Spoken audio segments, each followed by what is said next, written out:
está el monasterio de los Asenios, en mitad del desierto, y allí era donde Juan el Bautista predicaba y donde Jesús fue para bautizarse, porque allí había un movimiento religioso que es donde Jesús como hombre se formó, y de esa línea, de esa corriente espiritual, era María, era José, era Juan Bautista y era Jesús, y a esa línea espiritual es a la que la chaparon la cabeza, que era Juan el Bautista, y le cortaron la cabeza. Y los discípulos de Jesús eran discípulos de Juan. Entonces empieza el problema, bueno, si hay una persecución de sangre, matando al que era cabeza visible de todo aquello que era Juan el Bautista. Y entonces él coge y se va. Y se fue a Cesarea de Filipo, a una de las ciudades del norte, de la Decápolis, una de las Decápolis, de las 10 ciudades, llamada Cesarea. Bueno, pues allá bien lejos, para no estar presionados, y mientras pasaba la tormenta, se dedicó a instruir a sus apóstoles y ya a hablarles más abiertamente y más francamente. Y estando en una especie de retiro espiritual con ellos, explicándoles con más detalle, con más profundidad, los misterios del reino de Dios, les hace esta pregunta, que era como el tema fundamental de aquella semana o 15 días que estuvieron por aquí, te refiro. ¿Quién dice la gente que es el Hijo del Hombre? ¿Qué piensa la gente de Cristo? ¿Qué dice por ahí la gente de Jesús, de Dios, del misterio del reino de Dios y de la iglesia? La primera pregunta es, y entonces ellos empezaron a contestar. Unos dicen que eres Juan el Bautista, que aunque te ha matado Herodes, como Dios está contigo, has vuelto a la vida y estás entre nosotros.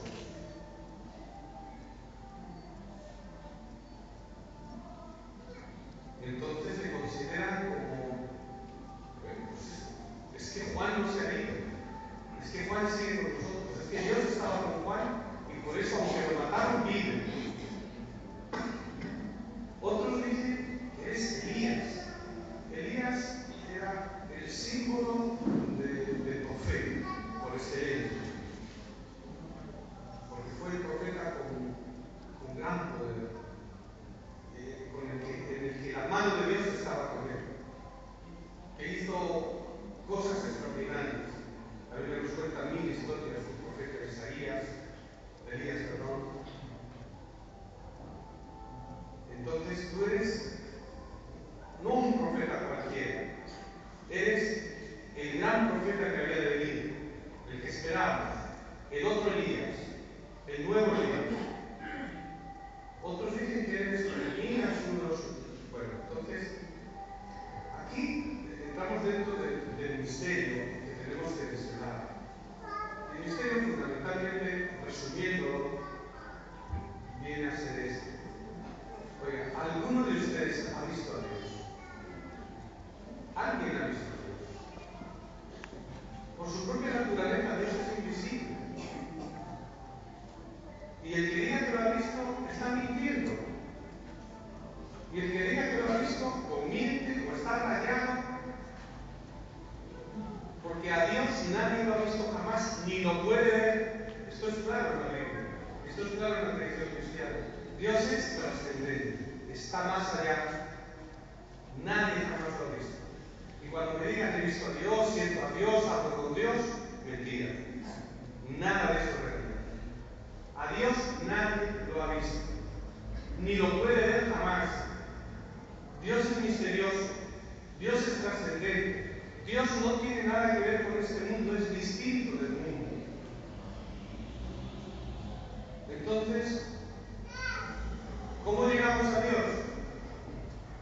¿Cómo podemos conocer de Dios? ¿Qué sabemos de Dios? Los hombres han intentado acercarse a Dios, sí. Han intentado conocer a Dios, sí. Han intentado llegar hasta Dios, sí. ¿Lo han conseguido? No. Y esto es una constante. Y por eso, esos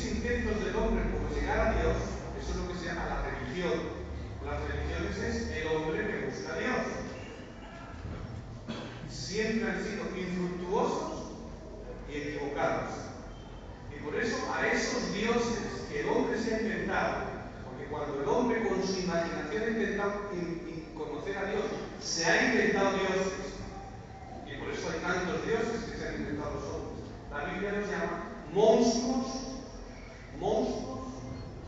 abominables. Ese es el nombre con el que se da en la Biblia a esos intentos del hombre por tratar de conocer a Dios. Aparta de mí esos monstruos abominables. Eso para mí no tiene nada que ver conmigo. Estos han sido los distintos intentos. Yo estuve hace unos 3 semanas, estuve en el Cusco, llevando justo a mis padres, a sus amistades que vinieron a mi aniversario, o 2 semanas, fue más o menos, en agosto, así, el estado de educación, el estado de Cusco, llevándolos para que conocieran el Cusco, Machu Picchu, el Campo, Pisa y todo. ¿De acuerdo?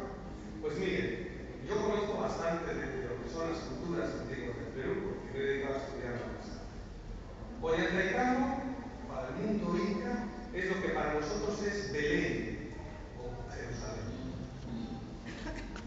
Según los mitos incas, en Ollantaytambo se creó el mundo, ahí fue la creación. En Ollantaytambo nació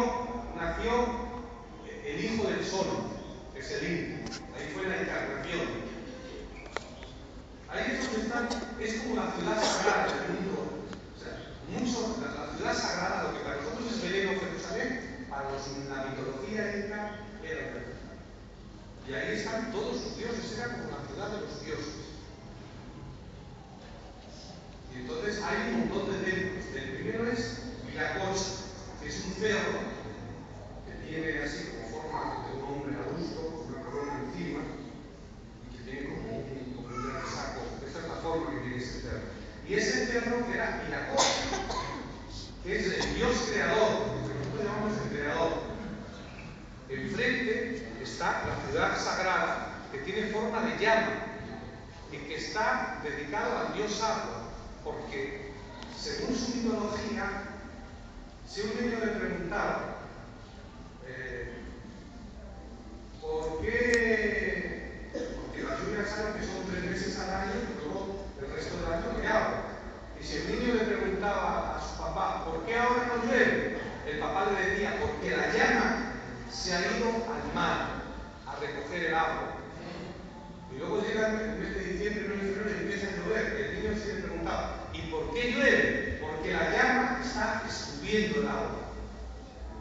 ¿Y por qué se fue al mar a recoger agua? Porque si no se va al mar y la recoge, el mar entonces se sale y hay tsunamis que destruyen. ¿Y por qué ahora llueve? Pues porque está cayendo.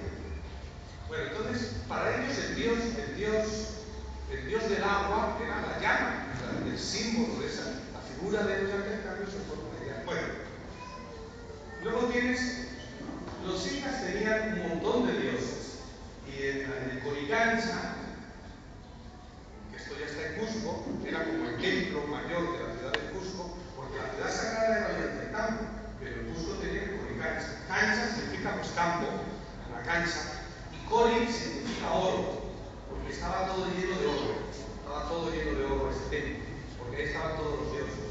¿De dónde habían sacado los incas el oro? De lo que le robaron a los moches, porque ellos fueron atacando otras etnias y destruyeron a los chimus, sobre todo los chimus. El oro los incas lo sacaron de Trujillo, de la ciudad de Chaxán, que era la que estaba vestida de oro, y cuando lo atacaron se llevaron todo y por eso montaron el Coricancha.